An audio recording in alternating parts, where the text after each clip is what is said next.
तो चलिए दोस्तों वीडियो की शुरुआत करते हैं। इस वीडियो में बात करते हैं कुछ ऐसी कंपनी के बारे में जिसके बिजनेस से रिलेटेड कुछ ऐसा खबर निकल कर आ रहा है जिस बेसिस पर नेक्स्ट ट्रेडिंग सेशन हो सकता है ये सारी कंपनी में कुछ इंपैक्ट हमें देखने को मिल जाए। बट वीडियो को शुरू करने से पहले अगर आपने अभी तक चैनल को सब्सक्राइब नहीं किया है तो चैनल को सब्सक्राइब करके बेल आइकन को प्रेस कर लो ताकि आने वाली वीडियोस की भी नोटिफिकेशंस आपको मिल सके। और डिस्क्लेमर भी है, जो भी न्यूज़ एंड अपडेट्स हम लोग कवर करेंगे वो सारी एजुकेशन पर्पज़ के लिए है, सीखने के लिए है। तो उसको किसी भी तरह का इन्वेस्टमेंट एडवाइस या फिर रिकमेंडेशन मत समझना। आप खुद का भी रिसर्च और एनालिसिस कर चाहो तो कर सकते हो। तो चलिए सबसे पहली कंपनी को डिस्कस कर लेते हैं जिसका नाम है एवेन्यू सुपरमार्ट यानी कि डीमार्ट। अब डीमार्ट की बात करें तो हाल ही में इस कंपनी ने अपने क्वार्टर वन के बिजनेस अपडेट को शो किया था। कल कंपनी के क्वार्टर वन के अर्निंग्स हमें देखने को मिले, बट जब बिजनेस अपडेट को कंपनी ने शो किया था उस बेसिस पे मार्केट काफ़ी ज़्यादा डिसअपॉइंट हुई थी और 6% की क्रैश भी डीमार्ट में हमें देखने को मिला था। और इसके अगले ट्रेडिंग सेशन में भी परफॉर्मेंस कुछ खास अच्छी थी नहीं। अब ये 6% की गिरावट इसलिए हुआ था क्योंकि बाजार की एक्सपेक्टेशन क्वार्टर वन के बिजनेस अपडेट को देखकर कुछ खास अच्छी थी नहीं। तो कल के दिन कंपनी ने अपने Q1 के अर्निंग्स को रिपोर्ट कर दिया है जिसमें प्रॉफिट भी ग्रो हुआ है और रेवेन्यू भी ग्रो हुआ है।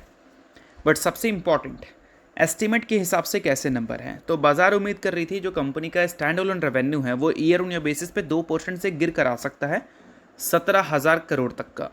और रिपोर्ट कितना हुआ है 18,795 करोड़, यानी कि एक्सपेक्टेशन से काफ़ी बेहतर कंपनी ने रेवेन्यू हमें शो की है। और जब हम बात करते हैं प्रॉफिट की तो 860 करोड़ के प्रॉफिट्स कंपनी ने दिखाई हैं, बट एक्सपेक्टेशन कितनी थी 964 करोड़ की, यानी कि एक्सपेक्टेशन से एक बड़े मार्जिन से इस कंपनी ने नेट प्रॉफिट को मिस किया है।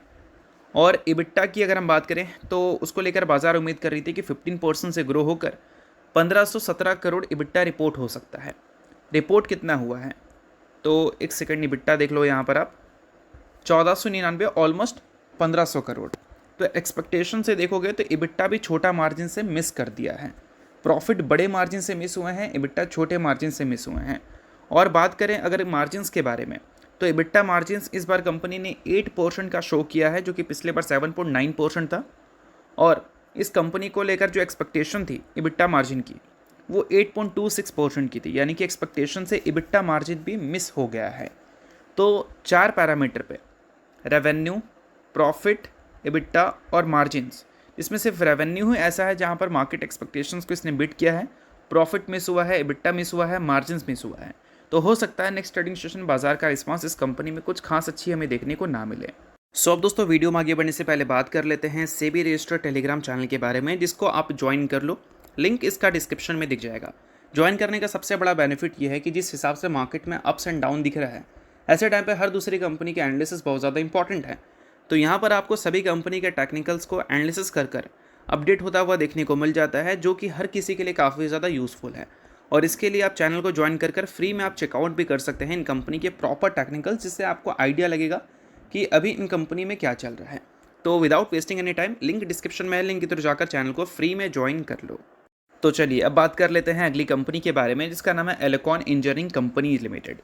अब इस कंपनी ने अभी अपने Q1 के अर्निंग्स को रिपोर्ट किया है। अर्निंग्स में अगर प्रॉफिट को देखोगे तो वो इस बार हमें 60% से गिरती हुई नजर आई है क्योंकि कंपनी के जो मार्जिन्स हैं वो हमें वीक देखने को मिले हैं।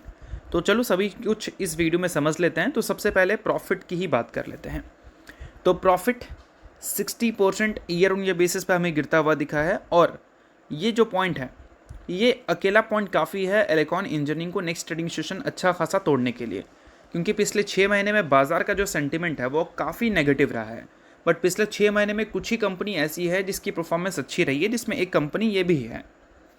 अब इस कंपनी ने पिछले 6 महीने में जो अच्छी परफॉर्मेंस डिलीवर की है उस परफॉर्मेंस के बाद एक प्रॉफिट बुकिंग के लिए मार्केट को मौका चाहिए। और 60% प्रॉफिट में गिरावट ये एक काफ़ी बड़ा रीज़न बन सकता है एक बड़े प्रॉफिट बुकिंग का। तो इस कंपनी की भी अर्निंग्स मेन कारण बन सकती है नेक्स्ट ट्रेडिंग सेशन इस कंपनी में अच्छी खासी पिटाई का। तो आप इस कंपनी को भी नोट डाउन कर सकते हैं नेक्स्ट ट्रेडिंग सेशन के लिए। बाकी मैं किसी भी तरह का रिकमेंडेशन आपको नहीं दे रहा हूँ। अब इसके अलावा अगली कंपनी की बात कर लेते हैं, बट अगली कंपनी को डिस्कस करने से पहले थोड़ा सा ग्लोबल इश्यूज़ को समझ लेते हैं। देखो यूएस ने हिट कर दिया है ईरान के 140 टारगेट्स को। क्यों भाई? क्योंकि हॉर्मोज को फिर से बंद कर दिया गया है और तेहरान ने स्ट्राइक्स किया है यूएई के ऊपर और कतर के ऊपर। तो जो मिडिल ईस्ट का टेंशन है वो वापस से अपने पीक पर जा रहा है। और इससे हम क्या उम्मीद कर सकते हैं इससे हम उम्मीद कर सकते हैं कि क्रूड ऑयल के जो प्राइजेस हैं उसमें वापस से हमें तेज़ी देखने को मिलेगी। और क्यों तेज़ी देखने को मिलेगी? क्योंकि हॉर्मोज को ही बंद कर दिया गया है, जो ये पूरे वर्ल्ड के 20% तेल को सप्लाई करता है, मतलब उसी रास्ते से सप्लाई होता है। अब क्रूड ऑयल के प्राइजेस में अगर हमें तेज़ी देखने को मिलेगी तो ऑब्वियस सी बात है कि कई सारी कंपनीज परेशान होंगी, जिसमें पहली कंपनी कोई हो ना हो, ये कंपनी ज़रूर रह सकती है, जिसका नाम है रिलायंस इंडस्ट्रीज लिमिटेड। पिछले 2 ट्रेडिंग सेशन से back to back Reliance industries की परफॉर्मेंस अच्छी रह रही थी। अच्छी परफॉर्मेंस रहने का सबसे बड़ा कारण था रिलायंस इंडस्ट्रीज से रिलेटेड बड़ी बड़ी खबर, जिसमें एक खबर थी कस्टम ड्यूटी को हटाने को लेकर। लिथियम आयन बैटरी में जो प्रोडक्ट्स यूज़ होते हैं उसको हम इंपोर्ट करते हैं। अब गवर्नमेंट ने उसके ऊपर जो कस्टम ड्यूटी लगा रखा था उसको हटाने का फैसला कर लिया है। तो इस वजह से रिलायंस इंडस्ट्रीज, जो कि बैटरी एनर्जी स्टोरेज बिजनेस में एक्सपैंड कर रही है, इस कारण खुश थी। अमर राजा बैटरी खुश थी, एक्साइड इंडस्ट्रीज खुश थी, रिन्यूएबल कंपनीज भी खुश थी, जो कंपनीज बैटरीज बिजनेस में एक्सपैंड कर रही हैं। और ये सारी चीज़ें रिलायंस इंडस्ट्रीज़ को अच्छा खासा तेज़ी भी दिखाई थी।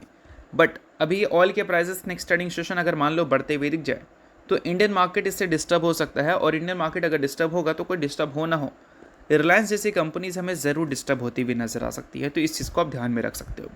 तो रिलायंस के आप टेक्निकल्स को भी देख सकते हो सेबी रजिस्टर्ड रिसर्च एनालिस्ट के टेलीग्राम चैनल पे आकर, जहाँ पर रिलायंस, HDFC बैंक और भी कई सारी बड़ी बड़ी कंपनीज के टेक्निकल को एनालिसिस कर अपडेट किया गया है।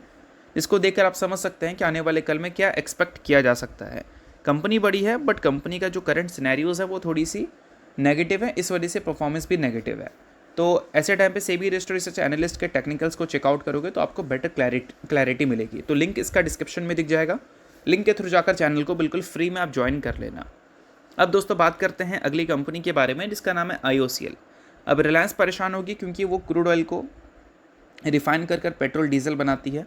और रिफाइनिंग कंपनी जो भी है, चाहे वो रिलायंस हो, IOCL हो, BPCL हो या फिर HPCL हो, सभी कंपनीज हमें परेशान होती हुई दिखेगी। और जो कंपनी एविएशन इंडस्ट्रीज़ में है वो भी कंपनी परेशान होगी, लाइक बोल सकते हैं इंडिगो जैसी कंपनीज।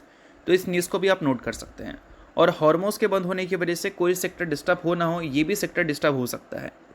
IT सेक्टर, देखो हमारे IT सेक्टर का जो मेन बिजनेस है वो US में चलता है। और हॉर्मोन्स के बंद होने की वजह से US में ऑलरेडी इन्फ्लेशन का एक बड़ा खतरा है। और US में इन्फ्लेशन अगर बढ़ता है तो रिसेशन आने की भी पॉसिबिलिटीज़ काफ़ी ज़्यादा बढ़ जाएगी। अब फेडरल रिजर्व रेट हाइक अगर करेगा तो US के जो बैंक्स हैं वो काफ़ी ज़्यादा डिस्टर्ब होंगे। और हमारी जो टेक कंपनी है US में जो बिज़नेस करती हैं, उनके मेन क्लाइंट तो बैंक्स ही हैं। तो पिछले 10 ट्रेडिंग सेशन में 9% जो तेज़ी दिखी है निफ्टी IT इंडेक्स में, 52 वीक लो से, वो तेज़ी के बाद एक बड़ी प्रॉफिट बुकिंग भी हमें देखने को मिल सकती है इस न्यूज़ की वजह से। तो नेक्स्ट ट्रेडिंग सेशन अगर ये सारी कंपनी आपको प्रेशर में देखने को मिल जाए, लाइक इन्फोसिस, TCS जैसी कंपनीज, तो बिल्कुल हैरान मत होना। और जैसा कि मैंने बताया, ये सारी चीज़ें कोई गारंटी की तरह नहीं है, सभी चीज़ें सिर्फ और सिर्फ एजुकेशन पर्पज़ की तरह हैं। जो अपडेट्स आ रही है उस बेसिस पे मैं आपको बता रहा हूँ।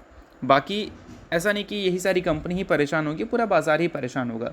जैसे कि मैंने बताया, एविएशन इंडस्ट्रीज़ में जो मेन खर्च होता है वो एविएशन फ्यूल का ही होता है। तो एविएशन फ्यूल अगर महंगा होगा तो उनके जो मार्जिन्स हैं वो कॉम्प्रोमाइज़ होंगे और प्रॉफिट नीचे जाएंगे। और ऐसे टाइम पे एविएशन इंडस्ट्रीज़ भी डिस्टर्ब हो गई। तो कुछ कंपनीज़ को हमने कवर किया है, बाकी बहुत सारी इंडस्ट्रीज़ हैं जो कि इस न्यूज़ से परेशान हो सकती हैं। उसके बारे में भी आप चाहो तो रिसर्च कर सकते हो। बाकी जितनी भी चीज़ें थी वो सिर्फ एजुकेशन पर्पज़ के लिए हैं, किसी भी तरह का रिकमेंडेशन नहीं है। तो आप खुद का भी रिसर्च और एनालिसिस कर सकते हैं। तो होप करता हूँ ये वीडियो आपको अच्छा लगेगा। और लाइक कीजिए, पहली बार सब्सक्राइब कीजिए। वीडियो के लिए बहुत बहुत शुक्रिया।